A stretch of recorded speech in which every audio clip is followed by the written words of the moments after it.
August 1945. Across Western Europe, from the rubble of German cities to the supply depots of France, from muddy Belgian roads to dusty Italian hillsides, sit hundreds of thousands of American-built trucks. GMC Jimmies queue by the thousands in motor pools stretching for miles. These olive-drab workhorses, sent to defeat Nazi Germany, now face an uncertain future. The guns have fallen silent, but the question of what happens to over 500,000 trucks delivered by General Motors remains unanswered. Military planners must decide whether to ship them home, sell them as surplus, or transfer them to Allied nations rebuilding from the ashes of war. The disposal of these legendary trucks becomes a story of pragmatic necessity, Cold War calculation, and gradual transformation from instruments of war into tools of reconstruction. The scale of GMC truck production between 1941 and 1945 remains staggering. General Motors manufactured approximately 572,500 units of the CCKW and its variants. This included the standard 2.5-ton 6x6 cargo truck, the amphibious DUKW nicknamed the Duck, and the 6x4 on-road CCW model. Of the nearly 2.4 million trucks purchased by the United States Army during the war, some 812,000 were 2.5-ton trucks.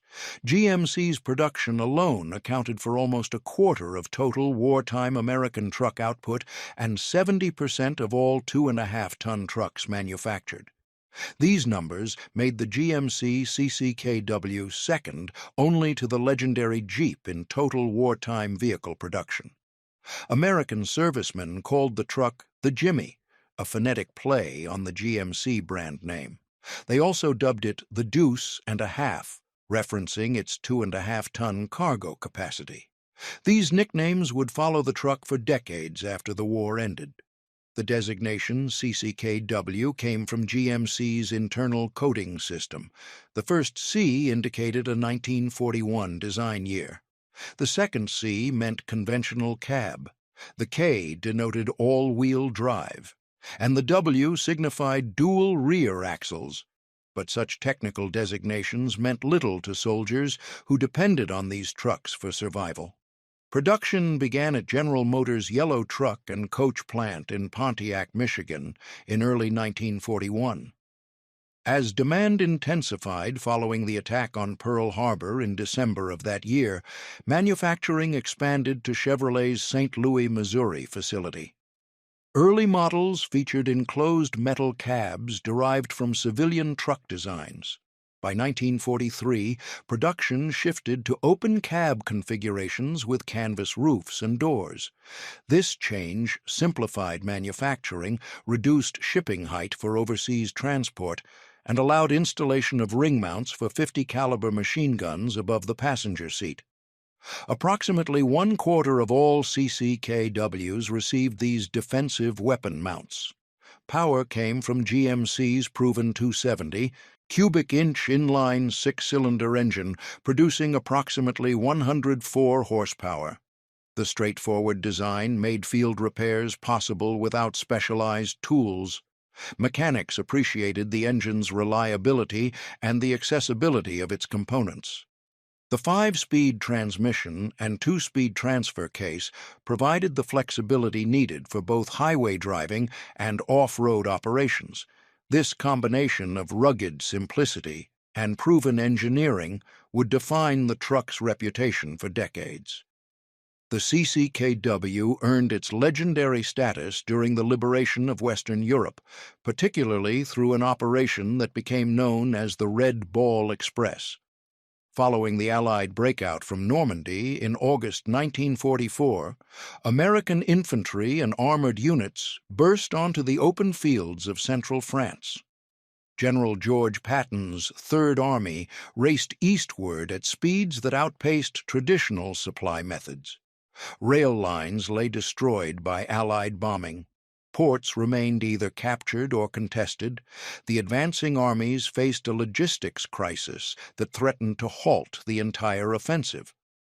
American commanders devised a solution worthy of the nation that invented assembly line manufacturing.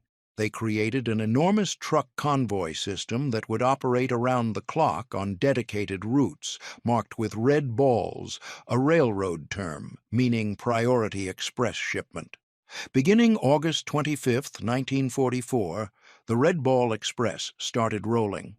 At its peak, the operation employed nearly 6,000 vehicles, predominantly GMC Jimmys and Dodge trucks, carrying approximately 12,500 tons of supplies daily. The convoys stretched across dedicated one-way routes from the Normandy beaches to forward supply depots near the front lines. The men who drove these trucks represented a remarkable chapter in American military history. Nearly 75% of Red Ball Express drivers were African American servicemen. The segregated United States Army had relegated black soldiers primarily to service and supply roles, operating under racist assumptions that they lacked capability for combat assignments. Instead, these men proved indispensable to Allied victory. They drove through the night under blackout conditions, often exceeding 60 miles per hour on unfamiliar roads. They pushed through enemy territory, sometimes requiring armored escorts when passing through German pockets. They worked with minimal rest for 83 consecutive days. General Patton himself declared that the 2.5-ton truck was the most valuable weapon in the Allied arsenal. Colonel John Eisenhower, the Supreme Commander's son, argued that without the Red Ball truck drivers, the advance across France could not have been made.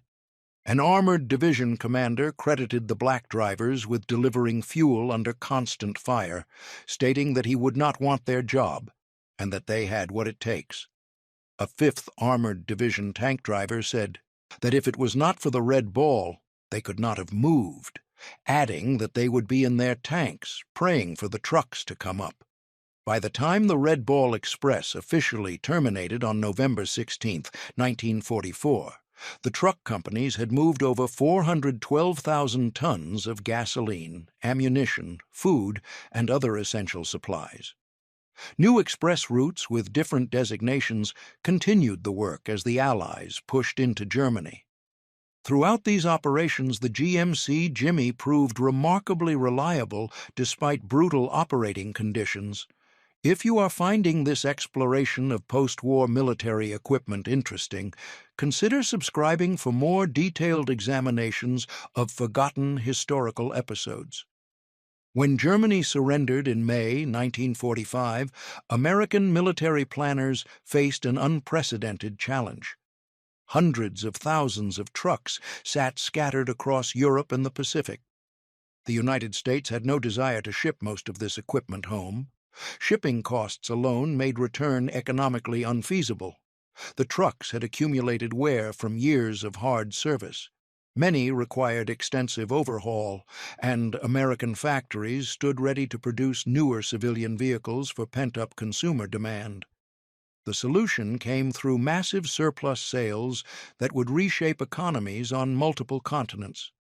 The federal government established surplus disposal agencies to catalog and sell equipment no longer needed by the military. For trucks like the GMC CCKW, this created an enormous flood of vehicles entering civilian and foreign military markets simultaneously. Within months of the war's end, hundreds of thousands of trucks became available through various surplus channels. American farmers proved among the most eager buyers. By 1945, civilian trucks across rural America had worn out completely. The Great Depression had prevented replacement purchases throughout the 1930s. Wartime restrictions then eliminated new truck production entirely for civilian markets. Agricultural operations desperately needed reliable hauling capacity. The surplus GMC trucks offered exactly what farmers required at prices far below new vehicle costs. However, individual buyers faced significant obstacles. The government typically sold surplus vehicles in large lots rather than individual units. A farmer needing one or two trucks might find himself required to purchase a dozen or more. Large surplus dealers from eastern cities bought most of these lots, then resold individual vehicles at marked-up prices. Some enterprising farmers pooled resources, purchasing lots collectively and dividing vehicles among participants. Regulations required buyers to obliterate all military markings before operating surplus vehicles on public roads. White stars, hood registration numbers, and unit designations had to disappear. Since paperwork from original government sales would not follow vehicles through subsequent transactions, removing military markings provided the only proof that a truck had been legitimately purchased rather than stolen. Owners used whatever paint they could find to cover military symbols. Industrial yellow became the most common repaint color. The olive drab that had defined these trucks during wartime gradually disappeared from American roads. The GMC Jimmies proved remarkably adaptable to civilian use. Their rugged construction handled agricultural loads with ease. The six-wheel drive configurations that had pulled supply trailers through European mud now dragged harvesting equipment across American fields. The same reliability that kept the Red Ball Express rolling now served logging operations in the Pacific Northwest and construction projects across growing suburbs. Mechanics appreciated the straightforward engineering that made repairs possible without specialized tools or training. While American farmers absorbed thousands of surplus GMC trucks domestically, an even larger number found their way into foreign military service. The emerging Cold War created immediate demand for military equipment among Western European nations. Countries devastated by 6 years of war lacked industrial capacity to manufacture their own military vehicles. American surplus trucks offered an immediate solution at minimal cost. The GMC CCKW became one of the most common non-Soviet military trucks in the world during the late 1940s and throughout the 1950s. France received enormous quantities of American trucks during and after liberation. These vehicles equipped French military forces throughout the post-war period and during France's colonial conflicts in Indochina and Algeria. French Army units operated GMC trucks well into the 1960s, with some vehicles serving even longer in reserve roles. Denmark, Belgium, the Netherlands, and other NATO allies similarly absorbed surplus American trucks into their rebuilding military forces. A Belgian mechanic trained on the GMC platform could repair a Danish truck using French-supplied parts. This interoperability became a cornerstone of NATO logistics planning. Meanwhile, the GMC CCKW did not disappear from American military service. The United States Army retained substantial numbers of these trucks through the late 1940s and into the Korean War. When North Korean forces invaded South Korea in June 1950, the United States military found itself fighting another major conflict just 5 years after World War II ended. The GMC trucks that had supplied Patton's race across France now supported American forces defending the Pusan perimeter and advancing northward after the Incheon landing. Korean War service proved that the CCKW remained a capable military vehicle even as newer designs entered production. The rugged terrain and poor road infrastructure of the Korean peninsula challenged logistics operations much as the hedgerows of Normandy had challenged drivers years earlier. American soldiers who had learned to drive on post-war surplus trucks found themselves operating the same vehicles under combat conditions. However, military planners recognized that the CCKW design was approaching obsolescence. In the late 1940s, the Army initiated a competition for a new standard 2.5-ton truck. REO's proposal, which became the M35 series, won standardization for all services in 1950. The transition from CCKW to M35 occurred gradually throughout the 50s. By the mid-1960s, the CCKW had largely disappeared from active American units, though National Guard forces continued operating some trucks for additional years. The fate of GMC trucks disposed through surplus channels varied enormously. Vehicles purchased by farmers often worked until mechanical failure made repair uneconomical, then sat in fields and barns awaiting disposal. The harsh American climate accelerated deterioration of neglected trucks. Exposed metal corroded, tires perished, canvas tops rotted. Within a decade of surplus sale, many trucks had deteriorated beyond economical restoration. Spare parts availability presented particular challenges. The military had supplied enormous quantities of replacement components during wartime, but these supply chains closed when the war ended. American manufacturers focused on civilian products rather than maintaining parts production for military designs. As vehicles broke down, they frequently became parts sources for keeping other trucks operational. By the early 1960s, intact GMC CCKWs had become uncommon outside military installations and specialized collections. European survivors followed different trajectories. NATO military forces generally maintained their American trucks more carefully than civilian surplus buyers. Military maintenance protocols, established spare parts, supplies, and institutional knowledge preserved these vehicles in operational condition for decades.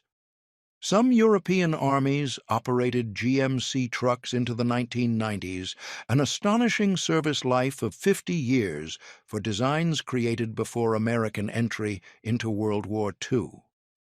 When European militaries finally retired their GMC fleets, many trucks entered the collector market rather than being scrapped.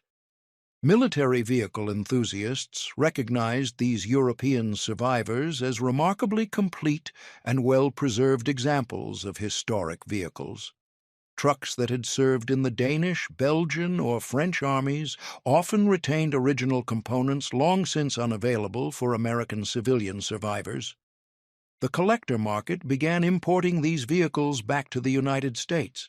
The historical memory of the GMC CCKW evolved significantly over the decades following World War II. During the immediate post-war years, these trucks represented practical transportation rather than historical artifacts. Surplus buyers valued them for utility, not heritage. The men who had driven them during the war generally preferred to forget military service rather than celebrate it.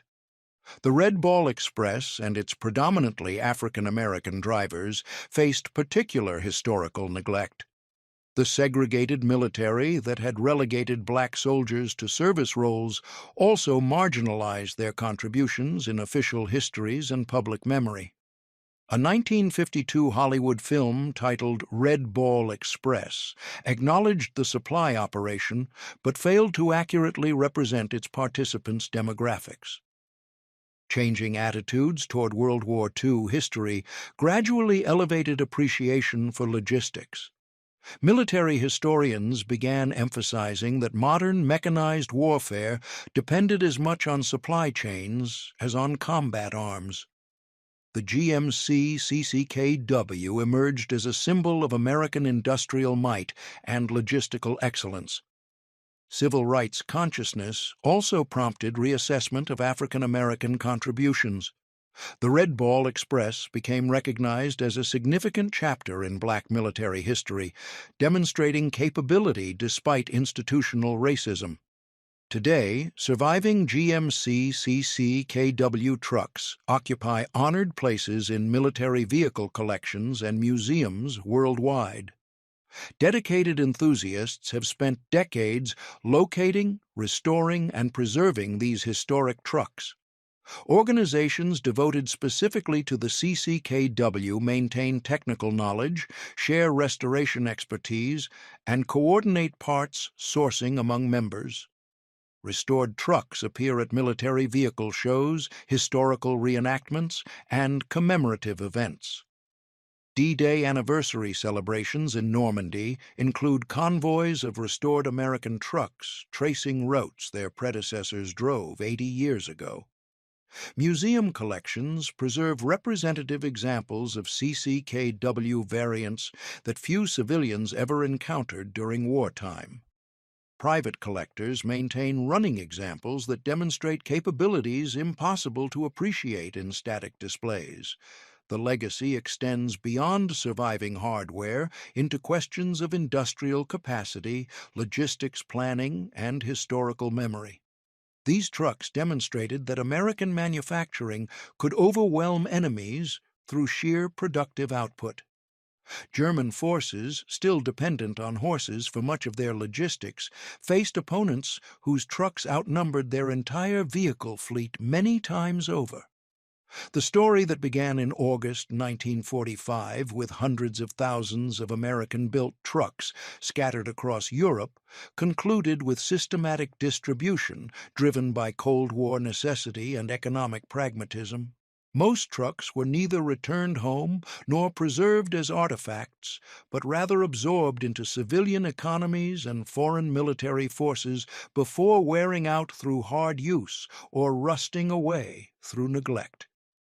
What survives today represents perhaps a few thousand trucks from the original 500,000.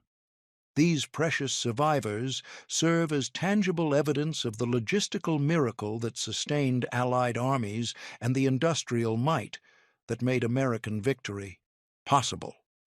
For the African-American soldiers who drove these trucks through the night, under fire, without recognition, the surviving vehicles represent monuments to contributions that official history long minimized.